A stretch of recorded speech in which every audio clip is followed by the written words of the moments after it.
പ്രിയമുള്ള എൻ്റെ വിദ്യാർത്ഥിനികളെ എല്ലാവരെയും ഞാൻ ഓൾ കേരള ഡിസ്റ്റൻസ് എഡ്യൂക്കേഷൻ എന്ന് പറയുന്ന നമ്മുടെ സ്ഥാപനത്തിൻ്റെ ഉള്ള ഓൺലൈൻ വീഡിയോ ക്ലാസ്സിലേക്ക് സ്വാഗതം ചെയ്യുകയാണ്. ഇന്ന് ഞാൻ നിങ്ങൾക്ക് മുമ്പിൽ പ്രസന്റ് ചെയ്യുന്നത് +2 ഹ്യൂമാനിറ്റീസിന്റെ വളരെ പ്രധാനപ്പെട്ട പേപ്പറായി ഹിസ്റ്ററി കോഡ് നമ്പർ 315ന്റെ 25ാമത്തെ ചാപ്റ്ററിന്റെ ന്യൂ സിലബസ് അനുസരിച്ചുള്ള ക്ലാസ് ആണ്. The cold war era and the politics എന്നാണ്. ശീത സമരയുഗവും അതിന്റെ രാഷ്ട്രീയം എന്ന് പറയുന്ന അധ്യായമാണ് നിങ്ങളുടെ മുമ്പിൽ അവതരിപ്പിക്കുന്നത്. എന്റെ ക്ലാസ് കേൾക്കുന്ന എല്ലാവരും ലൈക്ക് ചെയ്യുക, ഷെയർ ചെയ്യുക, കമന്റ് ചെയ്യുക, സബ്സ്ക്രൈബ് ചെയ്യുക. നമുക്കറിയാം 2024 ഏപ്രിലാണ് ആദ്യമായിട്ട് ന്യൂ സിലബസ് അനുസരിച്ചുള്ള എക്സാം നടന്നത്. അതിനുശേഷം ഒക്ടോബറിൽ നടന്നു. ഈ 2025-26 എക്സാം നടക്കുമ്പോൾ അതിന്റെ ക്വസ്റ്റ്യൻസ് എങ്ങനെയാണ് വരിക, അതിൽ ഏതൊക്കെയാണ് പഠിക്കേണ്ട ചാപ്റ്ററുകൾ എന്നുള്ളതൊക്കെ നമ്മൾ എന്ത് ചെയ്യണം, മനസ്സിലാക്കണം. പുതിയ സിലബസ് അപ്ഡേഷൻ പ്രകാരം മൊത്തം ചാപ്റ്റേഴ്സിന്റെ 60% മാത്രം നിങ്ങൾ പബ്ലിക് എക്സാമിന് പഠിച്ചാൽ മതി.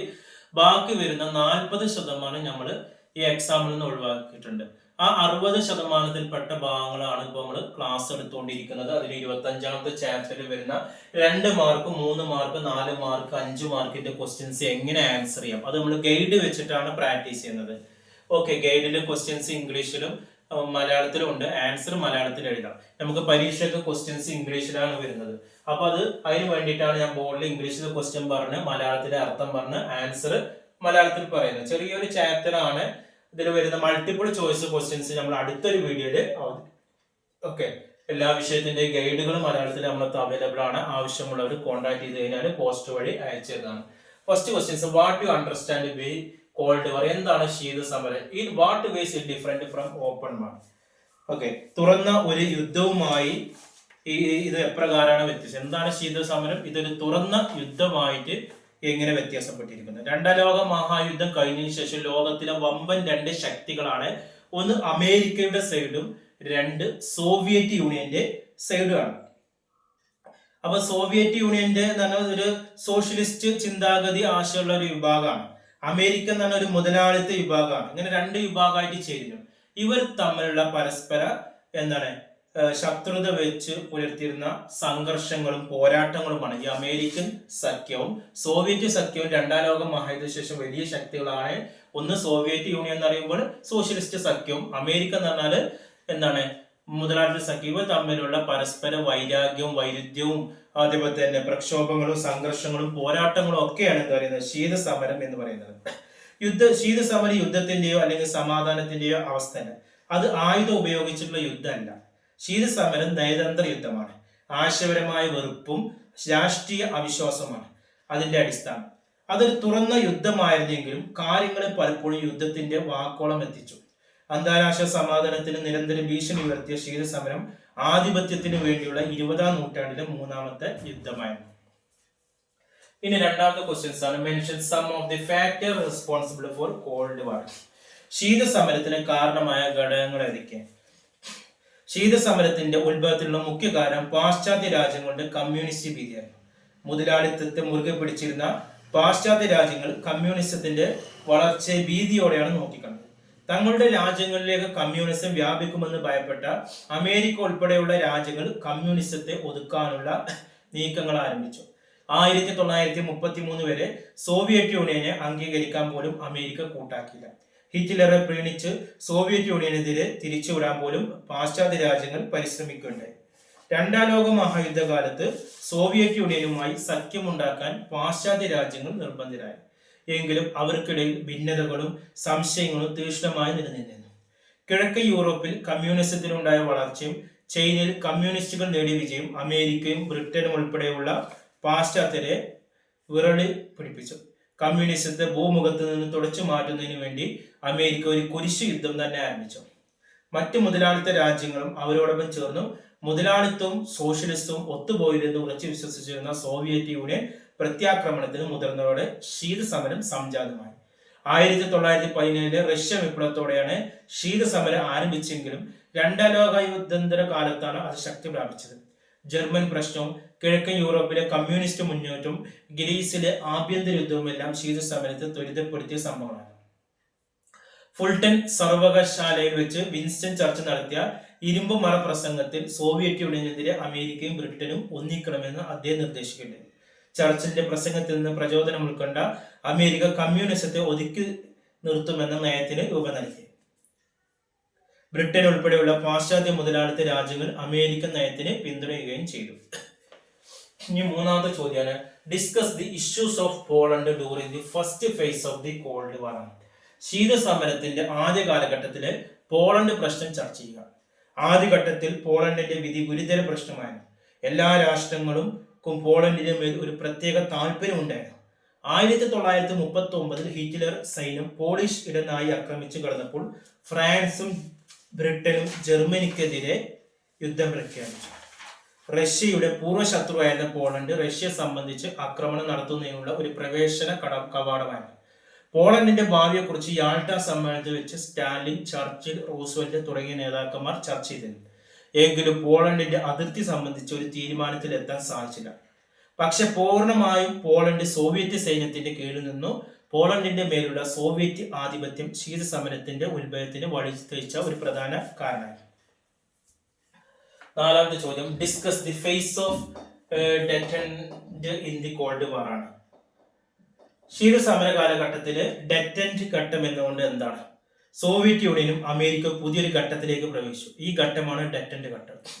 രാജ്യങ്ങൾ തമ്മിലുള്ള പിരിമുറുക്കം കുറക്കൽ എന്നുകൊണ്ട് ഉദ്ദേശം. കിഴക്ക് പടിഞ്ഞാറ് സംഘർഷം കുറക്കലിനെയാണ് ഇത് സൂചിപ്പിക്കുന്നത്. ചൈന ഇതിൽ ഉൾപ്പെടുന്നു. US-ഉം ചൈനയും ശ്രദ്ധാർഹമായ നേട്ടം കൈവരിച്ചു. ശീതസമരം അവസാനിച്ചില്ലെങ്കിലും രാഷ്ട്രങ്ങൾ തമ്മിലുള്ള പരസ്പര ധാരണ വർദ്ധിച്ചു. പരസ്പര വിരുദ്ധ ശക്തികൾ തമ്മിലുള്ള ധാരണപരമായ ഒരു ക്രമീകരണം എന്നാണ് ഹെൻറി കസിൽഗർ ഇതിനെ വിശേഷിപ്പിച്ചത്. അമേരിക്കൻ പ്രസിഡന്റായ നിക്സൺ ആണ് ഇതിന്റെ ഉപജ്ഞാതാവായി അറിയപ്പെടുന്നത്.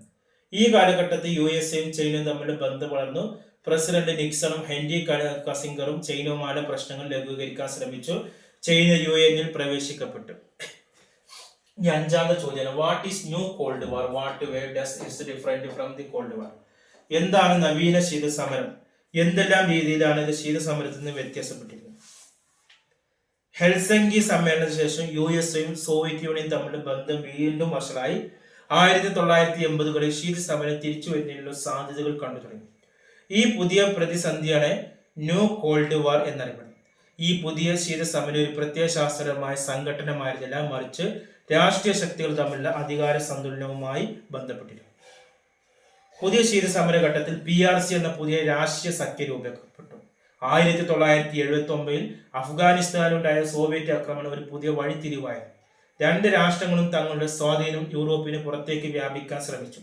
യൂറോപ്പിന് പുറത്തുണ്ടായുള്ള സംഘർഷങ്ങൾ മുമ്പുണ്ടായ സംഘർഷങ്ങളെക്കാൾ പ്രാധാന്യം അർഹിക്കുന്നതായിരുന്നു. തങ്ങൾക്ക് അനുയോജ്യനായ ആളെ അഫ്ഗാൻ പ്രസിഡന്റായി സോവിയറ്റ് നിയമിച്ചു. ഏതാണ്ട് 100,000-ഓളം സോവിയറ്റ് സൈന്യത്തെ അഫ്ഗാനിസ്ഥാനിൽ നിലനിർത്തി. ഈ കാലഘട്ടത്തിൽ American president Ronald Reagan SDI എന്ന ആയുധ കരാർ കൊണ്ടുവന്നു. ആറാമത്തെ ചോദ്യം, what you mean by Marshall plan? എന്താണ് മാർഷൽ പ്ലാൻ? കമ്മ്യൂണിസത്തെ ഒതുക്കി നിർത്താൻ വേണ്ടി അമേരിക്ക ആവിഷ്കരിച്ച സാമ്പത്തിക തന്ത്രമാണ് മാർഷൽ പദ്ധതി. സാമ്പത്തിക സഹായം നൽകി പശ്ചിമ യൂറോപ്യൻ രാജ്യങ്ങളെ തങ്ങളോടൊപ്പം നിലനിർത്താൻ അമേരിക്ക ഈ പദ്ധതിയിലൂടെ ശ്രമിച്ചു. അമേരിക്ക സ്റ്റേറ്റ് സെക്രട്ടറി ജനറൽ മാർഷലാണ് ഈ പദ്ധതി ആവിഷ്കരിച്ചത്. പശ്ചിമ യൂറോപ്യൻ രാഷ്ട്രങ്ങളുടെ സമ്പദ് വ്യവസ്ഥയെ പുനർനിർമ്മിക്കുന്നതിനായി സാമ്പത്തിക സഹായം നൽകാൻ അമേരിക്ക തയ്യാറാണെന്ന് മാർഷൽ പ്രഖ്യാപിച്ചു. ഇതിനു പുറമെ സോവിയറ്റ് യൂണിയനെതിരെ നാറ്റോ എന്നൊരു സൈനിക സഖ്യത്തെയും അമേരിക്ക രൂപീകരിച്ചു. ഈ ഏഴാമത്തെ ചോദ്യം, what is mean by Berlin blockade? Berlin ഉപരോധം എന്താണ്? പാശ്ചാത്യ സഖ്യങ്ങൾക്ക് ഒരു സാമ്പത്തിക നവീകരണം ആവശ്യമായി വന്നു. പക്ഷേ സോവിയറ്റ് യൂണിയന് ഇതിനോട് താല്പര്യമുണ്ടായിരുന്നില്ല. മാത്രമല്ല ബെർലിനും പാശ്ചാത്യ മേഖലയുമായി കരമാർഗവും ജലമാർഗവും റെയിൽവേ വഴിയുമുള്ള എല്ലാ ഗതാഗതങ്ങളും സോവിയറ്റ് നിരോധിച്ചു. ബ്രിട്ടനും ഫ്രാൻസും ബെൽജിയം ചേർന്ന് രൂപീകരിച്ച ബ്രൂസൽ സഖ്യത്തിനും ഈ ഉപരോധം എതിരായിരുന്നു. ജർമ്മനിയോ മറ്റേതെങ്കിലും യൂറോപ്യൻ രാഷ്ട്രങ്ങളോ ബ്രൂസൽ സഖ്യത്തിന് ഒപ്പുവെക്കുന്ന രാഷ്ട്രങ്ങളെ ആക്രമിക്കുന്ന പക്ഷം ആ രാഷ്ട്രത്തിന് ഈ വ്യവസ്ഥ സംരക്ഷണം വാഗ്ദാനം ചെയ്തിരുന്നു.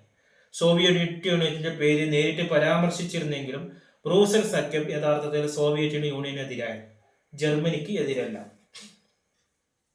എട്ടാമത്തെ ചോദ്യം, discuss the Suez canal crisis during the second phase of the cold war. ശീതസമര കാലഘട്ടത്തിലുണ്ടായ സൂയസ് കനാൽ പ്രതിസന്ധി എന്നാണ്.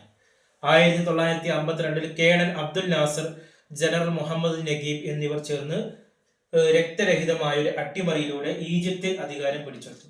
പിന്നീട് മുഴുവൻ അധികാരവും സ്വന്തം കൈകളിൽ ഉറപ്പിച്ച നാസർ അറബികളുടെ ഐക്യത്തിനും സ്വാതന്ത്ര്യത്തിനും വേണ്ടി നിലകൊണ്ടു. പാശ്ചാത്യ രാജ്യങ്ങളുടെ പിന്തുണയാണ് ഇസ്രായേലിന് നിലനിർത്തുന്നതെന്ന് നാസർ മനസ്സിലാക്കി. അതിനാൽ ബ്രിട്ടനും ഫ്രാൻസിനുമെതിരെ അക്രമോത്സവമായ ഒരു നയം അദ്ദേഹം സ്വീകരിച്ചു. സോവിയറ്റ് യൂണിയന്റെ സഹായത്തോടെ ഈജിപ്തിന്റെ സൈനിക ശക്തി വർദ്ധിപ്പിക്കാനും അദ്ദേഹം ശ്രമിച്ചു. 1955 സെപ്റ്റംബറിൽ നാസർ സോവിയറ്റ് യൂണിയനുമായി ഒരു ആയുധ ഉടമ്പടി ഉണ്ടാക്കി. ഇത് അമേരിക്കയുടെ വിദ്വേഷത്തിനെതിരായി. ഈജിപ്ത് നെയിൽ നദിയിൽ കെട്ടിക്കൊണ്ടിരിക്കുന്ന ആസാൻ അണക്കെട്ടുള്ള സാമ്പത്തിക സഹായം നിർത്തിവെച്ചുകൊണ്ട് അമേരിക്ക പ്രതിഷേധിച്ചു. നാസറും ശക്തമായി പ്രതികരിച്ചു. 1936 മുതൽ ബ്രിട്ടന്റെയും ഫ്രാൻസിന്റെയും നിയന്ത്രണത്തിലായിരുന്ന സൂയസ് കനാൽ അദ്ദേഹം ദേശസാൽക്കരിച്ചു. ഇതിൽ പ്രകോപിതരായ ബ്രിട്ടനും ഫ്രാൻസും ഇസ്രായേലും ചേർന്ന് 1956 ഒക്ടോബർ 29 ഈജിപ്തിനെ ആക്രമിച്ചു. ഈജിപ്തിനെതിരെയുള്ള ആക്രമണം ലോകവ്യാപകമായ പ്രതിഷേധം ഉയർത്തി.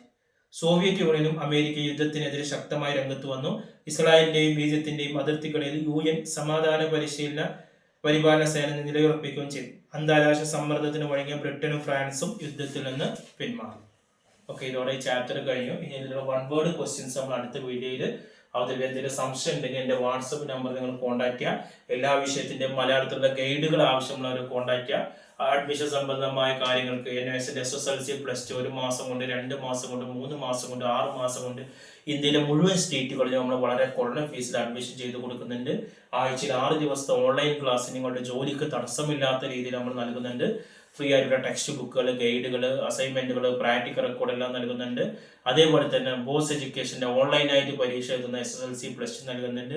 ഇഗ്നോ ശ്രീനാരായണ ഗുരു യൂണിവേഴ്സിറ്റിയുടെ ഡിഗ്രി PG അഡ്മിഷൻ നൽകുന്നുണ്ട്. കൂടുതൽ വിവരങ്ങൾക്കും അഡ്മിഷനും കോൺടാക്ട് ചെയ്യേണ്ട വാട്സപ്പ് നമ്പർ നമ്മുടെ ചാനലിന്റെ ഡിസ്ക്രിപ്ഷൻ ബോക്സിലുണ്ട്. അത് നിങ്ങൾ കോൺടാക്ട് ചെയ്യുക. 9037114679. Okay, thank you.